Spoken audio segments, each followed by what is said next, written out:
ओम बोलो श्री सद्गुरुदेव भगवान की जय। रामचरितमानस बालकांड 33वां भाग। पिछले क्लिप में हमने बताया था कि शिव पार्वती जी का विवाह हो गया।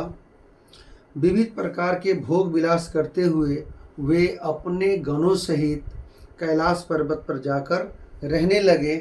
वे नित्य नए विहार करते। इस प्रकार उनका बहुत समय बीत गया। तब जन्मेऊ सट बदन कुमारा, तारकु असुर समर जहि मारा। आगम निगम प्रसिद्ध पुराना, सन्मुख जन्मो सकल जग जाना। तब 6 मुख वाले पुत्र स्वामी कार्तिक का जन्म हुआ, जिन्होंने बड़े होने पर युद्ध में तारकासुरों को मारा। वेद शास्त्र और पुराणों में स्वामी कार्तिक के जन्म की कथा प्रसिद्ध है और सारा जगत उन्हें जानता है।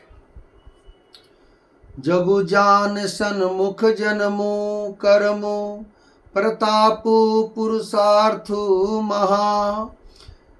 तेहि हेति मैं वृषकेतु सुरत कर, चरित संक्षेप ही कहा। यह उमा शंभु विवाहु जे नर, नारी कहीं जे गावही। कल्याण काज विवाह मंगल, सर्वदा सुखु पावही। सदानंद स्वामी कार्तिक के जन्म, कर्म, प्रताप और महान पुरुषार्थ को सारा जगत जानता है। इसलिए मैंने वृषकेतु शिव जी के पुत्र का चरित्र संक्षेप में ही कहा है। शिव पार्वती के विवाह की इस कथा को जो स्त्री पुरुष कहेंगे और गाएंगे वे कल्याण के कार्यों और विवाह आदि मंगलों में सदा सुख पावेंगे।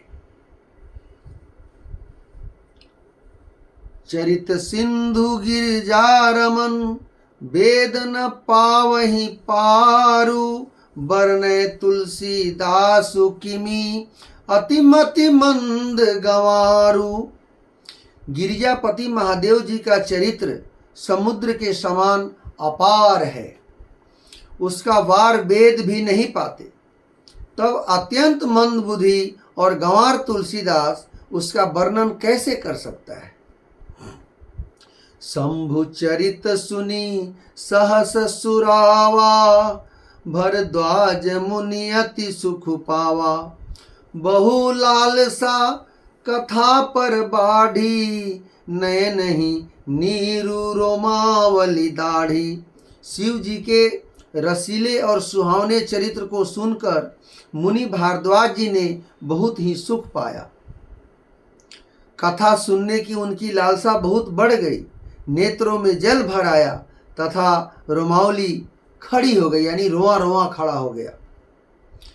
प्रेम विवश मुख आवन बानी, दशा देखी हर्षे मुनि ज्ञानी।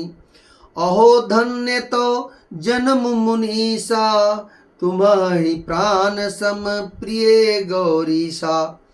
वे प्रेम में मुग्ध हो गए, मुख से वाणी नहीं निकलती। उनकी यह दशा देखकर ज्ञानी मुनि याज्ञवल्क्य बहुत प्रसन्न हुए और बोले, हे मुनीश, आहा, तुम्हारा जन्म धन्य है। तुमको गौरीपति शिव जी के प्राणों के समान प्रिय है। शिव पद कमल जिन्हहि रति नाही, राम ही ते सपने हुन सुहाही। बिनु छल विश्वनाथ पद नेहु, राम भगत कर लक्षण येहु। शिव जी के चरण कमलों में जिनकी प्रीति नहीं है, वे श्री रामचंद्र जी को स्वप्न में भी अच्छे नहीं लगते। विश्वनाथ श्री शिव जी के चरणों में निष्कपट विशुद्ध प्रेम होना, यही राम भक्त का लक्षण है। शिव सम को रघुपति व्रत धारी, बिनु अघ तजी सती असी नारी। पनु करी रघुपति भक्ति दिखाई, को शिव सम राम ही प्रिय भाई। शिव जी के समान रघुनाथ जी की भक्ति का व्रत धारण करने वाला कौन है?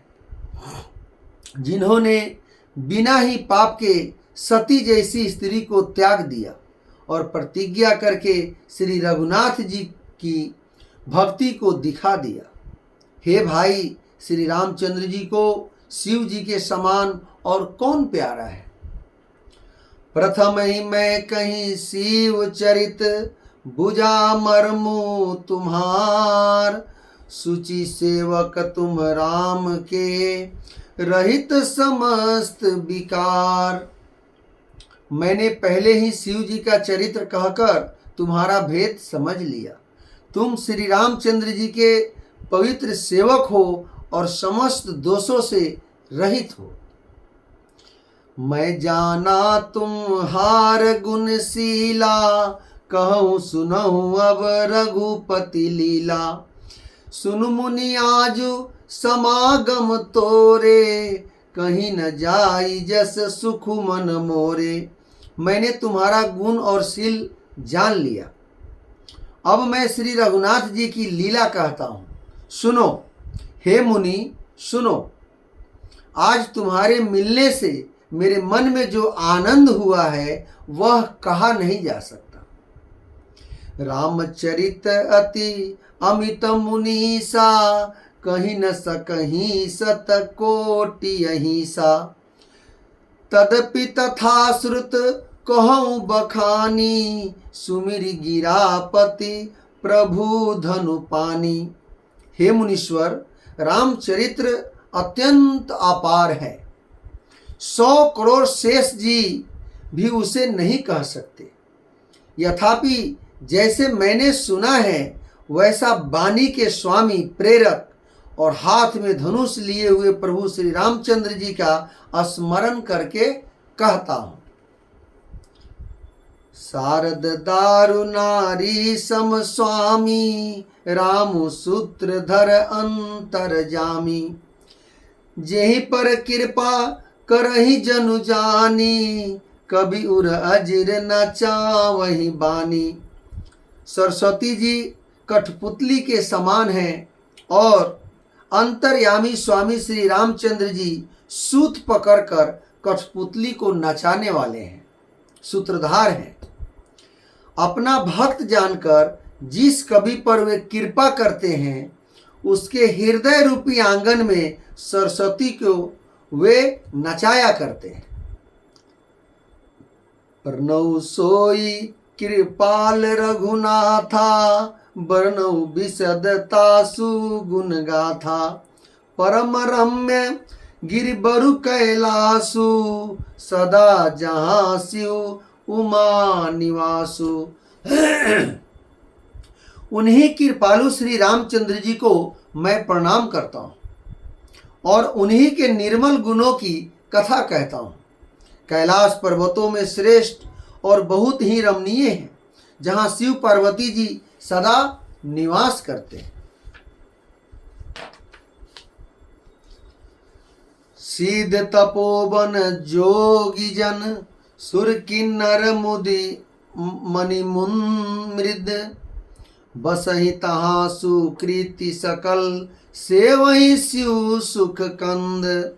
सिद्ध तपस्वी योगीगण, देवता, किन्नर और मुनियों के समूह उस पर्वत पर रहते हैं। वे सब बड़े पुण्य आत्मा हैं और आनंद कंद श्री महादेव जी की सेवा करते हैं। हरिहर विमुख धर्म रति नाही, ते नर तह सपने हूँ नहीं जाही।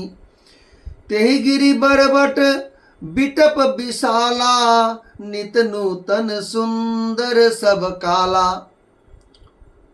जो भगवान विष्णु और महादेव जी से विमुख हैं और उनकी धर्म के प्रति नहीं है, जिनकी धर्म में प्रीति नहीं है, वे लोग स्वप्न में भी वहां नहीं जा सकते। उस पर्वत पर एक विशाल बरगद का पेड़ है जो नित्य नवीन और सब काल छहों ऋतुओं में सुंदर ही सुंदर रहता है।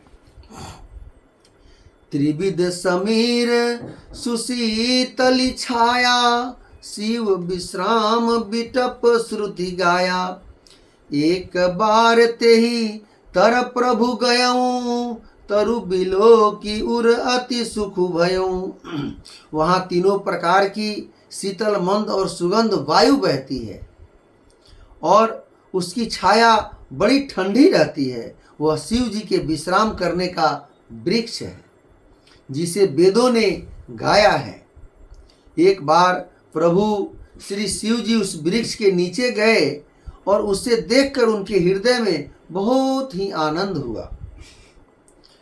निज कर डासी नागरी पुछाला, बैठे सहज ही शंभु कृपाला।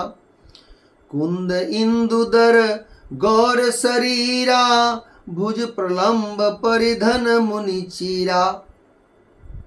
अपने हाथ से बागंबर बिछाकर कृपालु शिव जी स्वभाव से ही बिना किसी खास प्रयोजन के वहां बैठ गए। कुंद के पुष्प, चंद्रमा, शंख के समान उनका गौर शरीर, बड़ी लंबी भुजाएं थी और वे मुनियों के बल्लक वस्त्र धारण किए हुए थे। तरुण अरुण अम्बुज समचरना, नख दुति भगत हृदय तम हरना।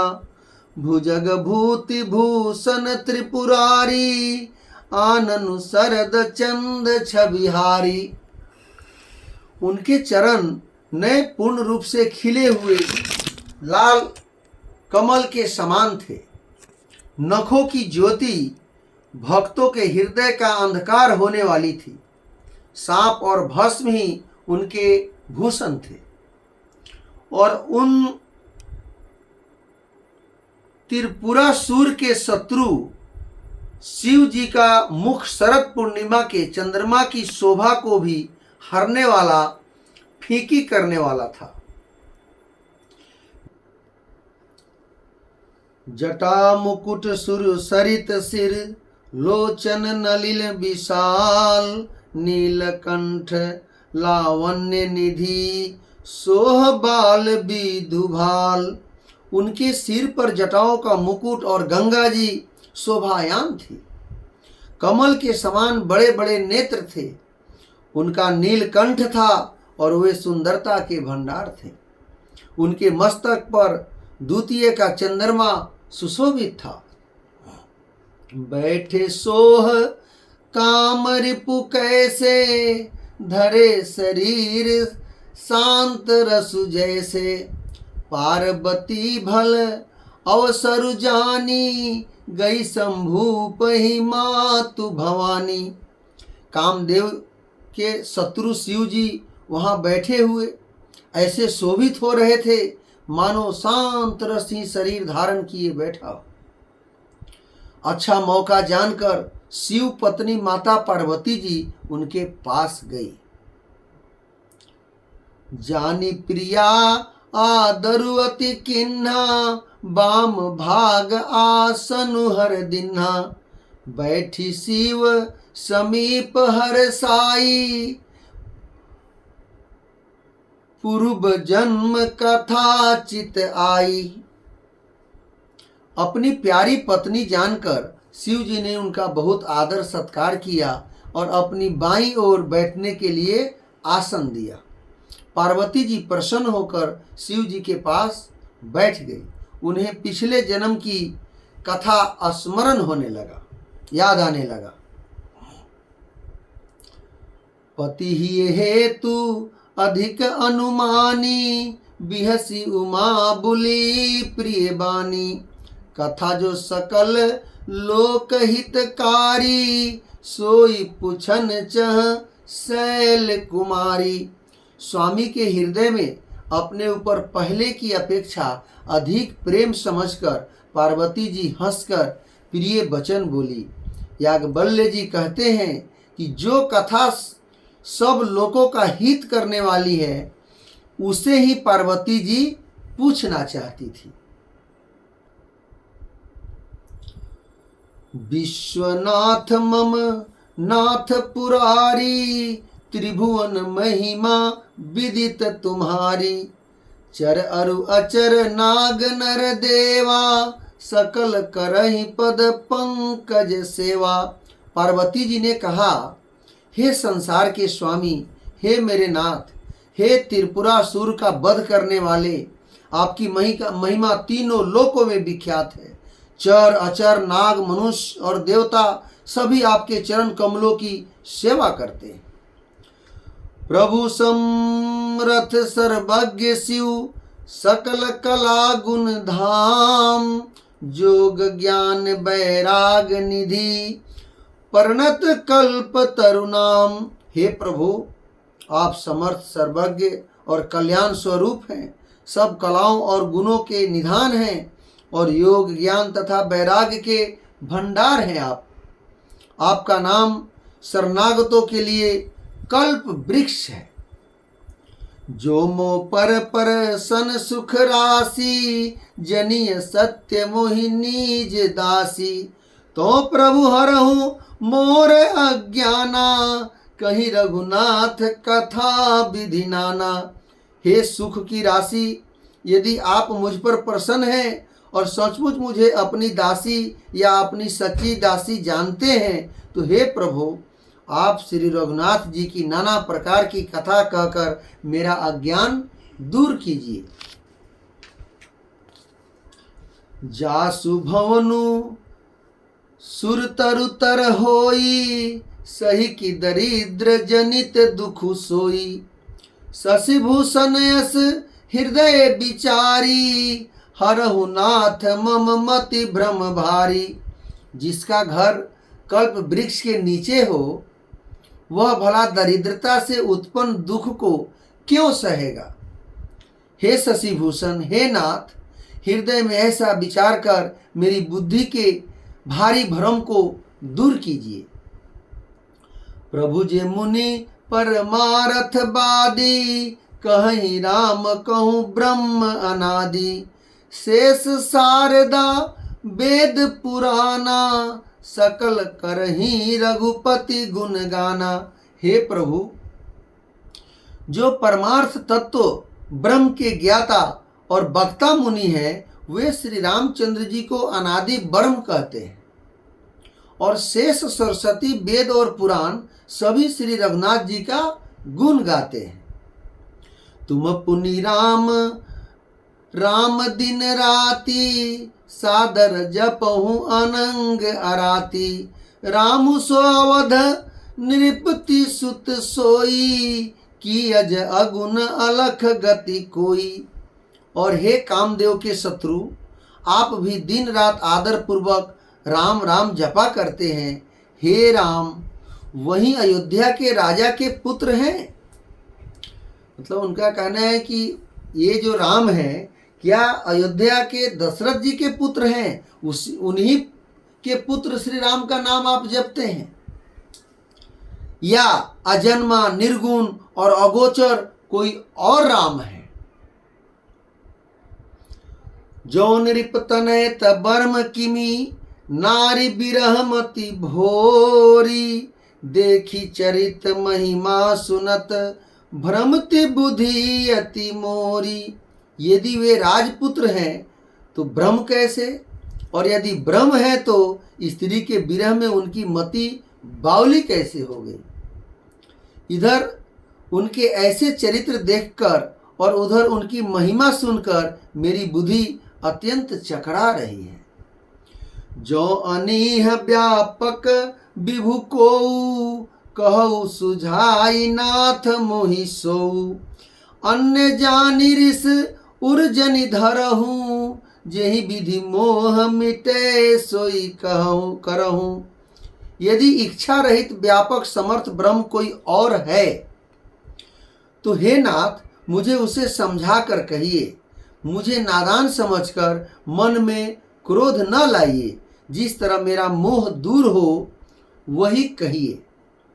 मैं बन दीखी राम प्रभुताई, अति भय विकलन तुम ही सुनाई। तदपि मलिन मन बोधु न आवा, सो फलु भली भांति हम पावा। मैंने पिछले जन्म में वन में श्री रामचंद्र जी की प्रभुता देखी थी, परंतु अत्यंत भयभीत होने के कारण मैंने वह बात आपको सुनाई नहीं। तो भी मेरे मलिन मन को बोध न हुआ, उसका फल भी मैंने अच्छी तरह से पा लिया। अजहु कछु संसौ मन मोरे, करहु कृपा बिनवऊ कर जोरे। प्रभु तब मोहि बहुभांति प्रबोधा, नाथ सो समुझि करहूँ जनि क्रोधा। अब भी मेरे मन में कुछ संदेह है, आप कृपा कीजिए, मैं हाथ जोड़कर विनती करती हूँ। हे प्रभु, आपने उस समय मुझे बहुत तरह से समझाया था, फिर भी मेरे मन का संदेह नहीं गया। हे नाथ, यह सोचकर मुझ पर क्रोध न कीजिए। तब कर अस विमोह अब नाही, राम कथा पर रुचि मन माही। कहूँ पुनीत राम गुण गाथा, भुजगराज भूषण सुरनाथा। मुझे अब पहले जैसा मोह नहीं है, अब तो मैंने मन में राम कथा सुनने की रुचि है। हे शेषनाग को अलंकार रूप में धारण करने वाले देवताओं के नाथ, आप श्री रामचंद्र जी के गुणों की पवित्र कथा कहिए। ओम बोलो श्री सद्गुरुदेव भगवान की जय।